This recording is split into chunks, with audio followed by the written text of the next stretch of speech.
We've reached the halfway point of the 2024 NBA season, and in this time, we've learned a lot about each and every player and team competing. The playoff picture is starting to take shape, the early flukes are starting to come back down to reality, and the awards races are really starting to heat up, which is where our focus will be in today's video.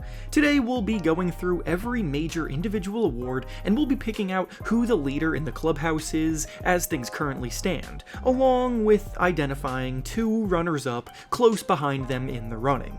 Obviously, the awards in question today are the 6th Man of the Year, Most Improved Player, Rookie of the Year, Defensive Player of the Year, and the MVP. Before we start though, it turns out a good amount of you watching right now aren't even subscribed to the channel. So if you enjoy the content, consider hitting the subscribe button, as not only does it help out a ton, but I'd also very much appreciate it. Now with that being said, let's begin. We'll start off with the 6th Man of the Year, and the winner halfway through the season is Tim Hardaway Jr. of the Dallas Mavericks. The Mavericks this season have been bouncing back well after last year's disappointment, but it's still been a bit of a bumpy road, dealing with injuries, as Kyrie Irving has missed about 15 games and Luka Doncic has missed quite a few as well. Tim Hardaway Jr. has filled in wherever he's been needed, and has been a spark plug of offense each and every night. He's scoring about 18 points per game, and he does it as an incredibly high-volume three-point shooter, taking the 5th most threes per game in the entire league this year. When he catches fire, there's not much that will slow him down, which can be lethal playing alongside superstar talent like Luka Doncic and Kyrie Irving. Right behind him in the running though, we have Malik Monk and Jordan Clarkson as the runners-up at this moment. Monk is currently having the best season of his career off the bench for Sacramento this year, scoring a career-high 15 points per game, knocking down 39% of his threes, and dishing out 5.5 assists per night. The strides he's made as a playmaker, as well as a quality shot creator, have him firmly in the mix. Clarkson actually began the seasons as a starter, but suffered an injury about 23 games into the year, and when he returned to the court, he was moved into that 6th man role, which has not only ignited his season, but the Jazz have also been on an absolute tear since that switch as well. Clarkson is averaging over 20 points per game since switching to the bench, and the Jazz have won 11 of their last 15 games in that span as well, so if that momentum continues, Clarkson could make a real run at winning this award. Next up is the Most Improved Player award, and the winner midway through the season is Tyrese Maxey of the Philadelphia 76ers. There wasn't much optimism for the 76ers coming into the year with all of the James Harden drama going on, but the team has managed to stay at the top of the East, hanging with the best of the bunch because Maxey has been fully unleashed and has emerged into a legitimate all-star talent. He's averaging career highs in points, assists, rebounds, steals, and blocks per game, putting up about 26 points and 7 assists a night. He's much more assertive this season. He's a threat from all 3 levels with a terrific pull-up jumper in the mid-range, a useful floater, and excellent touch around the basket too. He's looking like a lock to make the All-Star team this season, which is a big leap from what he was last year as a quality scorer as a third option, but not really in that conversation. As for the runners-up here, we have Scotty Barnes and Alperen Sengun.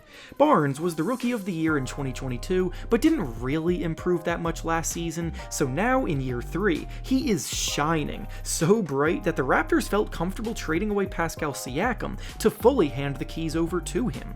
He's an extremely versatile player on both ends of the floor, scoring about 20 points, grabbing 8 rebounds, and dishing out about 6 assists per game too, while taking more threes and making them more efficiently than his first 2 years, so all around he has looked way better. As for Sengun, he's probably the player I'd just barely put behind Maxey in the running, as he has improved a ton, not only as a scorer, but he's also a much bigger focal point in the Rockets offense, utilizing his passing talent that has him being compared to a young Nikola Jokic early in his career.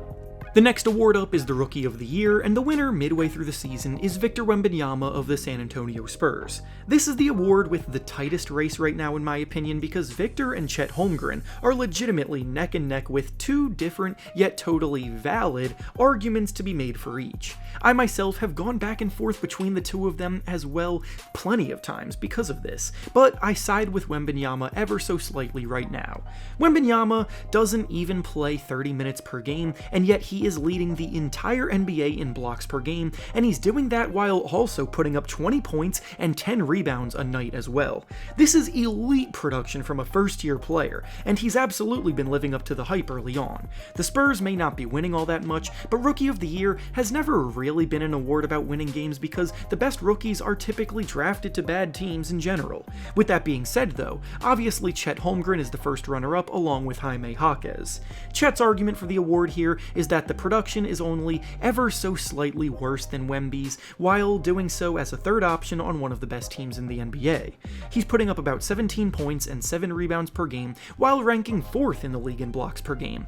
As for Jaquez, he's been a big surprise candidate this year, outperforming all expectations in Miami, breaking into the rotation, because he has proven to be already an efficient scoring threat, putting up about 14 points per game, shooting 51% from the field. He's incredibly fundamentally sound and knows how to get to his spots and convert, so once again the Heat have found themselves a gem. The next award is the Defensive Player of the Year, and the midseason winner here is Rudy Gobert of the Minnesota Timberwolves. When the Wolves traded for Gobert 2 summers ago, this is exactly what they were envisioning. It may have taken a year of growing pains to get here, but now that things have begun to gel, they are dominating the defensive end of the floor, ranking as the #1 defense in the league, which for this Timberwolves franchise seemed impossible just a few short years ago. Gobert is back to performing at the level that he was at in his Jazz days, locking down the paint, serving as an anchor to make the lives of the defenders around him easier, and when guys do try to score at the basket with him looming, they shoot a whopping 15% worse than expected.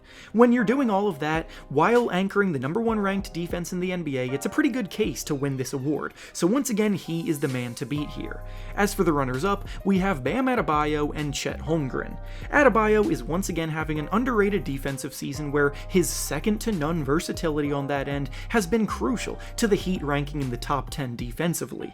Nobody can switch onto any position and lock them down as flawlessly as Adebayo does, and he plugs a lot of the holes by players defending around him. As for Holmgren, it's incredibly impressive for him to be in this conversation as well, anchoring a top 5 defense in the league while also ranking in the top 5 in blocks per game. His presence has been a huge part of the Thunder taking as large of a leap as they have as a team this year, and it starts with the fact that he's been vital to the improvement on the defensive end for them.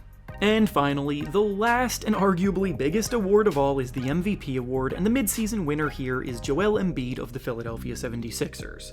Joel Embiid took this award home last season to the dismay of many, so what did he do this year? He just came out playing even better in nearly every way imaginable to defend his crown. He's scoring a career-high 35 points per game to lead the NBA in scoring for a 3rd year in a row. He's dishing out a career-high 6 assists per game, embracing more playmaking with the added attention without James Harden being there. He's grabbing more rebounds this year than he did last year, he's shooting better from 3 this year than he did last year, and his complete dominance has been the biggest reason why the 76ers are still hanging around the top of the standings, sitting just a half game back of Milwaukee for 2nd place in the East. Now, as for the runners-up, we have Nikola Jokic and Shai Gilgeous-Alexander. For a 4th year in a row, it's looking like the MVP debate will be between Embiid and Nikola Jokic, because those two are just playing on another level from the rest of the pack. Jokic is still the nightly triple-double threat, posting absurd numbers across the board as he's always been, so as the season progresses, he's going to continue making a case to surpass Embiid for the MVP. As for SGA, he's a deserving candidate worthy of recognition because he's leading this Thunder squad to heights very few thought would be capable, so currently they're sitting in 2nd place in the West, and he's a big reason why.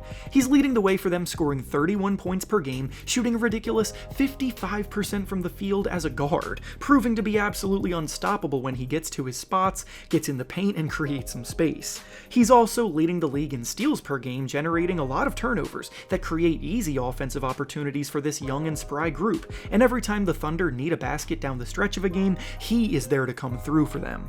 And with that being said, that's all I have for you today. Make sure to like the video, subscribe to the channel, and comment down below what you think about the awards races so far halfway through. Thanks for watching, and I'll see you all next time.